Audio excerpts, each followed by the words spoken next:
랭아 기운을 받아 대박 나기를.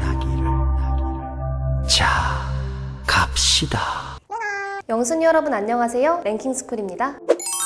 최근 아내의 맛이라는 예능 프로그램에 출연하던 방송인 함소원 부부의 조작 논란이 불거져 프로그램 자체가 막을 내린 일이 있었죠. 바로 함소원 부부가 재산 규모, 거주주택 등 프로그램에서 필수 불가결한 부분들이 조작했던 것으로 밝혀진 것이었는데요. 이처럼 예능 프로그램에서는 재미와 흥미를 위해 조작을 하는 경우들이 다수 발견된다고 합니다. 그런데 이런 예능 프로그램뿐만 아니라 100% 리얼 상황을 표방해야 하는 다큐멘터리에서조차 조작 연출을 했다는 점이 드러남에 따라 사회에 엄청난 충격을 주기도 했는데요. 그래서 준비한 오늘의 주제, 오늘은 100% 리얼이라더니 주작 딱 걸린 다큐멘터리 탑3에 대해 알아보겠습니다. 3위, 리얼스토리 묘. 2000년대 후반 최고의 밈으로 통했던 빵상 아줌마를 국내 최초로 소개해 엄청난 반향을 일으켰던 TVN 리얼스토리 묘. 지난 2006년 첫 선을 보인 TVN 리얼스토리 묘는 전국 각지의 기상천외한 인물, 밝혀지지 않은 미스터리 사건 등 시청자들의 흥미를 자아내는 소재로 호평을 받았던 바 있는데요. 하지만 매회 실제 벌어진 사건과 실존 인물에 기반한 아이템을 찾는 게 쉽진 않았을 것 같은데 그 때문이었을까요? 리얼스토리묘는 제목이 무색하게도 방송 화면을 조작했다 딱 걸려 시청자들의 문매를 맞아야 했습니다. 문제의 회차는 2007년 8월 12일 방송된 밀착 취재 지하철 성추행 100태 편입니다. 제작진은 방송 시작에 앞서 본 내용은 최근 빈번히 발생하는 성추행을 근절하기 위해 20여일간 철도공안 수사대와 잠복 수사를 통해 범을 검거한 현장 기록입니다. 라는 자막까지 선보이며 방송본 전체가 실제 상황임을 강조했습니다. 해당 방송에서는 한 남성이 짧은 치마를 입은 여성의 엉덩이를 뒤에서 만지다 여성의 비명소리를 듣고 달려온 수사대원에게 체포되는 장면이 그대로 공개됐는데요. 이에 시청자들은 대한민국 사회의 어두운 면을 그대로 보여줬다며 프로그램을 호평하기도 했죠. 그런데 화면을 다시 보시죠. 뭔가 이상하지 않나요? 100% 리얼 다큐멘터리라고 하기엔 너무 안정적인 화면, 어딘가 모르게 어색한데요. 이를 이상하게 본 일부 시청자들은 프로그램 조작 의혹을 제기하기 시작합니다. 촬영을 맡았던 외주 제작사는 처음에는 조작이 아니라고 부인했는데요. 하지만 함께 촬영을 진행한 관계자의 증언이 나오면서 상황이 대반전. 관계자가 하루 종일 재연 촬영을 했다는 또 피의자들은 또 어떤 상태에서 범행을 하는지 그런 부분에 대해서 촬영하겠다고 해서 우리가 촬영 협조를 한 적이 있습니다. 폭로를 해버리고 말았던 것이죠. 시청자들의 뿔난 민심은 최종 검토 책임을 가진 즐거움엔 끝이 없다.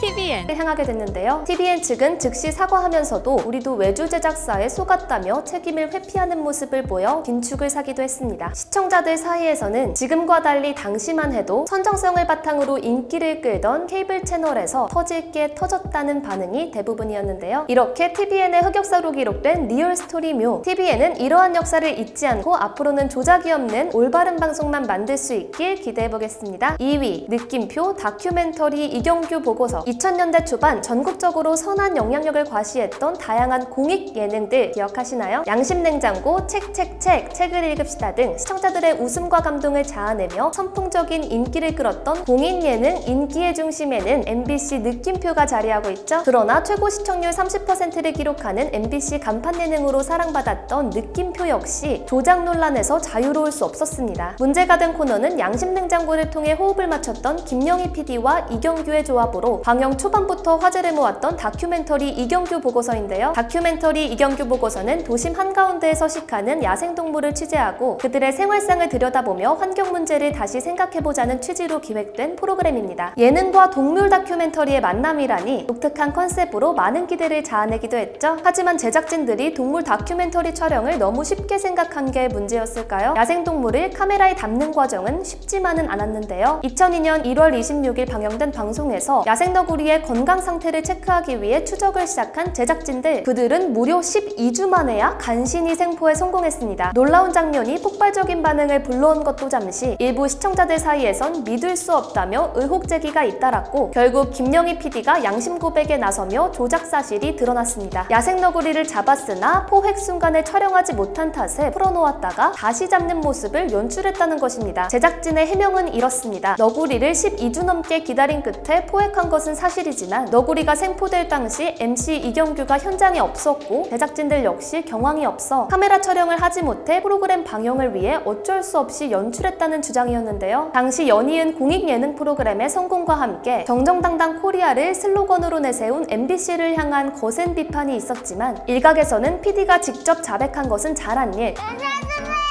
선의의 의도로 한 재촬영이니 이해할 수 있다 등 긍정적인 반응도 적지 않았다고 합니다. 하지만 그렇다고 조작 방송이 칭찬받을 수는 없는 일이겠죠? 앞으로는 시청자와의 신뢰를 위해 힘써주는 지상파 방송국이 되길 바라보겠습니다. 1위, KBS 일요 스페셜 다큐멘터리 수달. 야생동물 다큐멘터리의 매력은 동물들의 생존 방식과 습성을 마치 옆에서 지켜보는 듯 사실 그대로 관찰하는 데 있습니다. 그러나 우리가 보고 있는 다큐멘터리 속 동물이 자연에 서식하는 동물이 아닌 인간의 보호를 받고 있는 동물이며 일부 장면은 마치 영화처럼 연출되기까지 했다면 어떨까요? 아마 많은 사람들이 큰 배신감을 느낄 수밖에 없을 텐데요. 그런데 그런 이야기가 현실이 되어버렸습니다. 문제의 프로그램은 바로 다큐멘터리 애호가들이 원픽으로 뽑았던 KBS 스페셜. KBS 스페셜은 공영방송 KBS가 자사의 다큐멘터리 제작 역량을 총집결해 만든 프로그램으로 그간 완성도 높은 걸작 다큐멘터리를 여러 번 선보인 바 있는데요. 하지만 1998년 5월 방영된 다큐멘터리 수달편으로 돌이킬 수 없는 오점을 남겼습니다. 다큐멘터리 수달은 천연기념물 330호로 지정된 야생의 수달 가족이 자연 속에서 살아가는 모습을 생동감 있게 담아냈다는 극찬을 자아냈지만 방송 후 한 언론사에서 수달남매 진실 의혹이라는 기사를 보도하며 연출 조작에 휩싸였는데요. 문제가 된 내용은 강원도 내린천에서 서식 중이던 수달남매 촬영본이었습니다. 방송에서는 수달남매 달시기와 달미가 어미를 잃고 꿋꿋하게 생존하는 모습을 그려냈지만 알고 보니 이 수달들은 야생의 수달이 아닌 한 동물병원에서 보호 중인 사육 수달로 드러났고 심지어 완전한 자연 상태가 아닌 펜스에 둘러싸인 상태에서 촬영되었다는 사실도 폭로됐습니다. 제작진의 연출 욕심은 이뿐만이 아니었는데요. 촬영 과정에서 과도한 이동과 폐쇄된 환경으로 인해 암컷 달미가 죽자 내린천에 다시 가져다가 수컷 달시기가 죽은 달미를 낙엽으로 덮어주는 장면을 연출하기까지 했다고 전해집니다. 다큐멘터리라는 장르의 기본 윤리를 저버린 제작진들의 후속 대처도 미진했습니다. 처음에는 극구 아니라고 부인하더니 기자들이 추궁하고 나서자 공식 해명을 번복, 이내 장면 연출과 사실 왜곡에 대해 뒤늦게 시인한 것이죠. 본 사건으로 담당 PD를 포함한 지휘계통에 있던 모든 간부들에게 징계가 내려졌고 이후 KBS는 자연 프로그램 제작 가이드를 공표하는 등 조작 예방에 힘을 쓰는 듯 했지만 이로부터 10년 후 환경 스페셜의 수리부엉이 다큐멘터리가 조작 의혹에 휩싸이며 그동안 쌓아올린 신뢰도가 또다시 논란의 중심에 서게 됐다고 합니다. 이에 시청자들은 KBS 아직도 정신 못 차렸네, 수신료가 아깝다 등의 반응을 보였다고 하죠. 부디 앞으로는 방송심의 규정을 지켜 수신료의 가치를 지키는 공영방송이 될 수 있었으면 좋겠네요.